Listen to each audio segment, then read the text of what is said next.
Welcome to the Canada Growth Network, a Canadian business network that provides community and opportunities. So this is a second part of a two-part series. We talked about a number of things last week: inventory planning and strategy, inventory and operations, and marketing and promotion. We looked at those as three areas. That's really to start building the foundation for your Black Friday event. Now, if you think that your business can't have a Black Friday event, let me suggest that the reason why you think your business can't have a Black Friday event is you're not thinking big enough. And there are all kinds of things you can do regardless of whether you're a coach or have a physical product, whether all your products are digital. There's a way to pull together and have a Black Friday event. We're going to focus on some technology, customer experience, follow-up, and compliance. When I talk about compliance, we'll talk about, is your offer illegal, and is it morally correct and ethically correct? And so we'll go from there. The statement on the bottom there is anyone can sell once, but real winners build a system that you can use to make repeatable sales. And that's a challenge with a lot of small businesses. They become one-hit wonders and have to go hunting every month to find enough business to pay for their business. We want to flip that, so we actually start developing a client list that we can refer back to and start doing some extra sales. One of the places where people don't spend a lot of time is working on the technology and the website prep. Have you ever been on a site? We've all been in webinars, and at the end of it, they do a call to action, and there's usually a web link. Go to it and buy the product. And within 5 or 10 minutes of that first pitch, when they go back and start the repitch, which is a planned event, they'll say, if the website isn't working, here's tech support. The reason the website isn't working is because they had so much volume on it that the website is actually bogged down. It frustrates your users. They throw their hands up and then walk away from your offer, usually without leaving enough information that you can get back to them, which if we had more time, we'd talk about the advantage of having a 2-part order form versus a 1-part order form, but we won't talk about that today. So one of the things you can do is simulate some traffic spikes on your website to see whether you can actually live with maybe a couple hundred people or a couple thousand people showing up at your site at once. It makes it so that you can actually do some things. Maybe you talk to your web host and get the bandwidth increased for the day, the week, or maybe even a month. Move this right up to Christmas. And so there's some things you can do. You can also decrease the size of the pictures on the website, make sure that all the links work, make sure the checkout works, make sure it actually flows to your bank account, make sure that once they put the order in, it actually goes to your CRM so you can do some follow-up and all those things. The other thing is to remember that over half your sales are going to be people on their flippin' phone. So look at how your website is actually going to work. See my grandkids there? Look and see how it's actually going to work on your phone and walk it through on your phone, because that's where most of your sales are actually going to come with. What's the minimum amount of information you need to get a sale and follow up? Look at your website and see if you're asking for more information that you couldn't ask for later when that committed to your product. Simplify that checkout. If you have coupons or discounts or payment integrations, make sure that those are all tested. One of the things you can do if sales aren't ramping up like they should is to have pre-planned coupons and discounts that go to specific people to try and rule them in. So if you have someone who has come to your site, filled out some forms and then abandoned cart, maybe you need at that point, using a good CRM, to highlight those people, send them out and say, hey, I see that you abandoned the cart.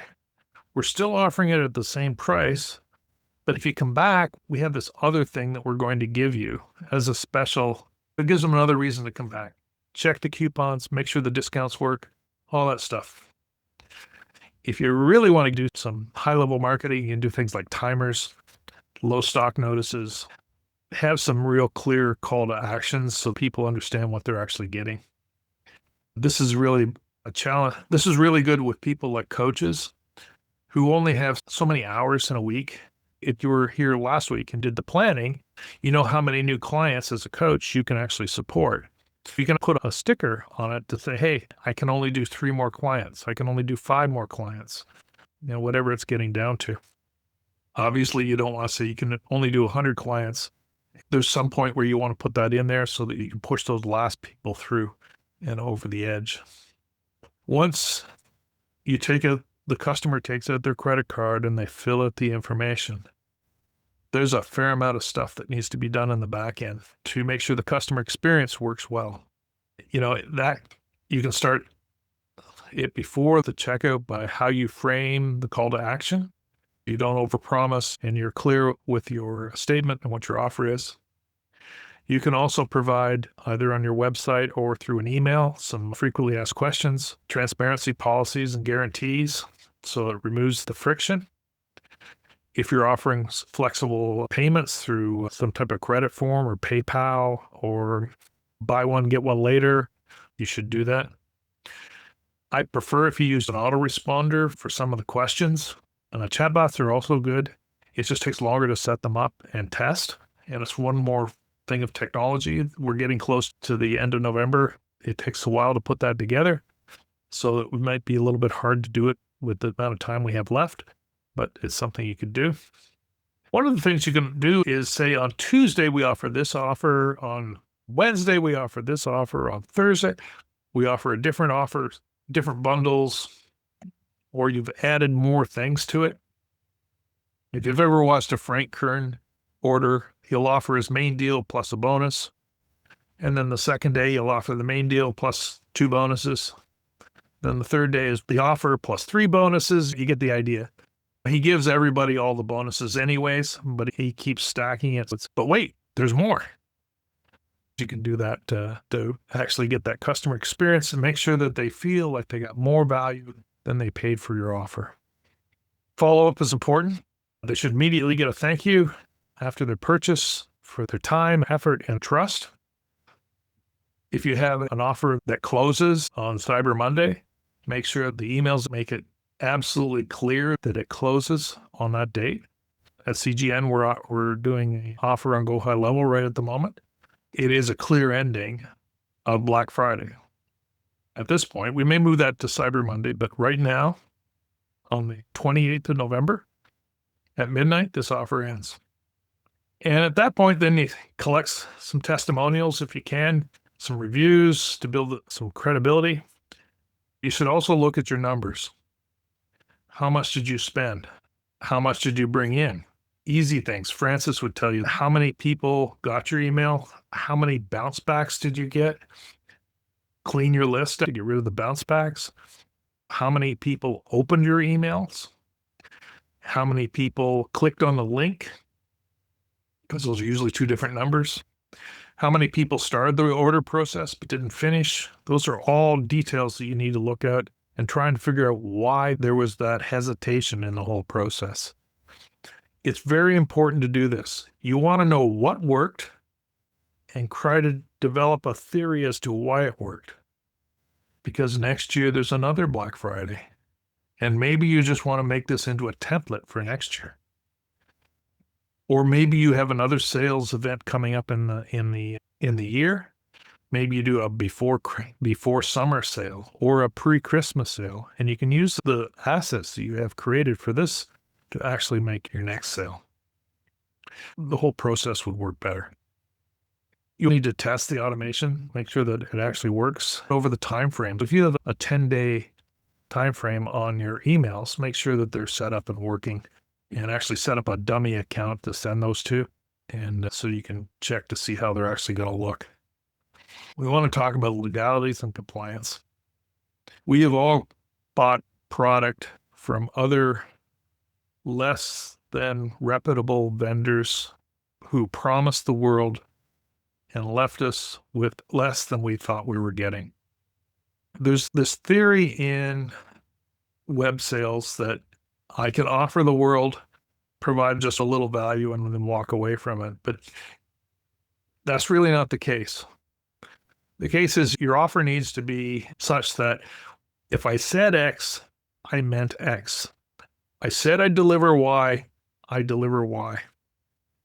As most of us, because we're solopreneurs and entrepreneurs, we want to say we're going to deliver Y, and we want to deliver Y plus 1. We want to give them more value than they expect, so they'll come back and refer us to their friends.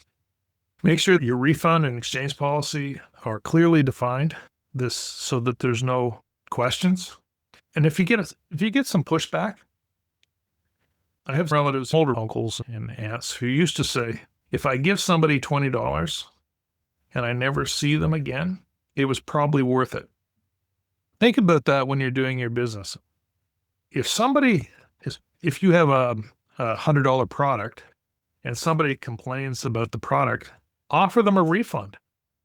Say, look, just send the stuff back to us and we'll refund it, because you don't want the bad vibe out there. There's an old saying that a satisfied customer will talk to 2 clients, a dissatisfied one will talk to 30. Let's cut the odds down. Maybe they'll only talk to 10 if you return their money. We got 20 new clients on the other side that we can actually look at. In Canada, we have the CAN-SPAM Act, and in Europe, we have the GDPR. Make sure your stuff is compliant with all that stuff, especially if you send out SMS messages. There's all kinds of rulings and stuff that have happened here in Canada about SMS text messages that you have to abide by. You do not want to get caught up in having to respond to a complaint to the government.